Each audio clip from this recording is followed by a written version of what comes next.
وحشتوني. النهارده بقى جايبه لكم ترند. انا بقى اول ما شفته قلت لازم اجربه معاكم، اتحمست قوي لما شفته من كتر ما هو سهل وعجبني ان هو صحي. وقلت بقى لو الوصفه ظبطت دي هتبقى النقنقه الرسميه، حاجه صحيه وتنفعنا وبسيطه وما فيهاش اي مكونات. قلت اجربها معاكم وهقول لكم رايي في الاخر.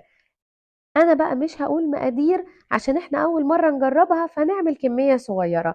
هجيب بطاطس وهقطعها مكعبات. هي الوصفة المفروض ان هي بديل البطاطس المخبوزة اللي اسعارها غالية جدا في السوبر ماركت. فطبعا انا لما شفتها عجبتني قوي الفكرة، قلت بقى يلا نعملها. حلة بقى وفيها مية سخنة، وهننزل بمعلقة ملح وندوبها، ونحط البطاطس بتاعتنا نسلقها على النار تتسلق كويس جدا. بصوا يا جماعة الموضوع بسيط اهو لحد دلوقتي. وبعدين هنهرسها كويس جدا، عايزينها تبقى ما فيهاش اي تكتلات لان احنا هنعملها شبه العجينة شوية. في طبق بقى هنحط البطاطس بتاعتنا وننزل عليهم بمعلقتين نشا. والمفروض تحطي التوابل اللي انت بتحبيها. انا يا جماعة استسهلت وحطيت توابل البطاطس الجاهزة عشان خاطر يعني ما يبقاش فيها اي افتكاسات او تزيد. التوابل البطاطس الجاهزة دي طعمها حلو قوي وكلنا بنحبها. هنقلب بقى كويس جدا ونعجنها كويس عشان تبقى عندي عجينة اقدر اشكلها. بصوا بقى انا عماله اهو اعجن كويس وشمال ويمين، انا ماشيه معاكي اهو بالتفصيل. انا حتى بحاول ان انا اقول لك كل تفصيله عشان تبقي ماشيه معايا وشاهده وشايفه كل اللي انا بعمله.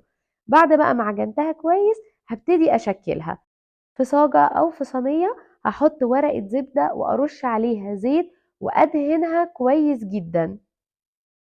عايزه اقول لكم انا اكتر حاجه حمستني للوصفه دي اني انا من عشاق البطاطس، بحبها في جميع اشكالها. فعشان كده قلت اعملها. هدهن بقى الورقه بتاعتي واتاكد ان ايه كلها متغطيه كويس قوي بالزيت. وهبتدي اخد من البطاطس كرات صغيره واحطها في الصاجه بتاعتي، بس تكون بعيده عن بعضها.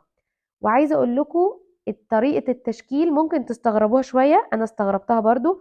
هجيب كيس واضغط بالكوبايه عشان تعمل شكل البطاطس. بصوا انا الكوبايه بتاعتي حسيتها انها بوظت شكل اول ثلاثة، فقلت طب خلاص مش مشكله، انا هحاول ما اعملش بقعر الكوبايه.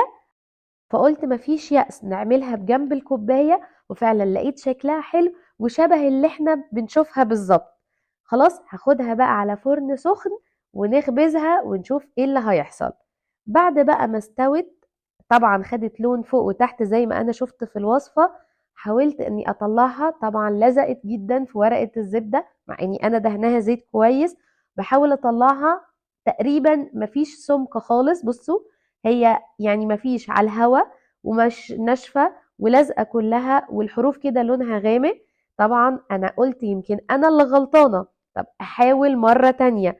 عايزة اقول لكم اني مش اول مرة للأسف اعمل الوصفة، بس انا حبيت اشاركها معاكم عشان تشوفوها. تقريبا الكمية دي كلها طلعت واحدة بس هي اللي مظبوطة. مش عارفة الغلطة فين، يمكن انا اللي غلطت، بس اكيد مش هعملها 3 مرات وتطلع مش مظبوطة. عشان كده بقول لكم ان مش اي حاجة نشوفها ننبهر او يتخيل لنا انها سهلة وبسيطة. شوفوا الوصفة ما فيهاش اي حاجة بس بجد طلعت مش مظبوطة خالص. ودي بجد اكتر حاجة بتبقى موجودة ممكن تضايق الواحد على الترند. ما نجريش ورا الترند، هتبقى لكم ان الوصفة مش حلوة. عدتها في كمية تاني بعد كده برضو، بصوا سبتها شوية لازقة برضو، مفيش فايدة. الوصفة دي مش حلوة، ما تعملوهاش. لو حد جربها وعملها وطلعت مظبوطة يقول لي غلطتي فين. بحبكم قوي.